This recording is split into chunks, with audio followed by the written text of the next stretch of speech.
Apocalypse 12. Alors un signe grandiose apparut dans le ciel. C'était une femme. Elle avait pour vêtement le soleil, la lune sous ses pieds et une couronne de 12 étoiles sur sa tête. Elle était enceinte, sur le point d'accoucher, et ses douleurs lui arrachaient des cris. Là-dessus, un autre signe parut dans le ciel, et voici. C'était un grand dragon, couleur de feu. Il avait 7 têtes et 10 cornes. Chacune de ces têtes portait un diadème. Sa queue balaya le tiers des étoiles du ciel et les jeta sur la terre.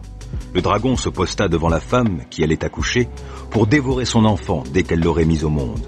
Or, elle enfanta un fils, un garçon qui est destiné à diriger tous les peuples avec un sceptre de fer. Et son enfant fut enlevé auprès de Dieu et de son trône. La femme s'enfuit au désert où Dieu lui avait préparé un refuge pour qu'elle y soit nourrie pendant 1260 jours. Alors, une bataille s'engagea dans le ciel. Michel et ses anges combattirent contre le dragon, et celui-ci les combattit avec ses anges. Mais le dragon ne remporta pas la victoire, et lui et ses anges ne purent maintenir leur position au ciel. Il fut précipité, le grand dragon, le serpent ancien, qu'on appelle le diable et Satan, celui qui égare le monde entier. Il fut précipité sur la terre, et ses anges furent précipités avec lui. Puis, j'entendis dans le ciel une voix puissante qui disait « Maintenant, le temps du salut est arrivé. Maintenant, notre Dieu a manifesté sa puissance. Il a instauré son royaume. Maintenant, son Messie a pris l'autorité en main. Car l'accusateur de nos frères, celui qui, jour et nuit, les a accusés devant Dieu, a été jeté hors du ciel.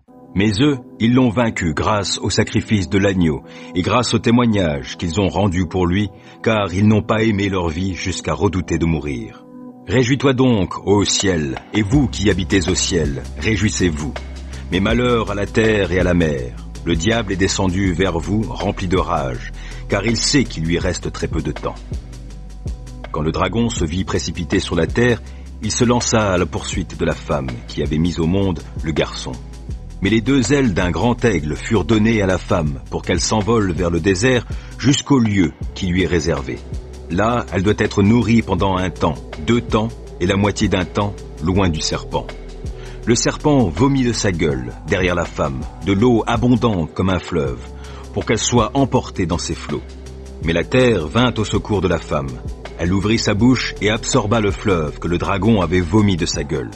Alors, furieux contre la femme, le dragon s'en alla faire la guerre au reste de ses enfants, c'est-à-dire à ceux qui obéissent au commandement de Dieu et qui s'attachent au témoignage rendu par Jésus.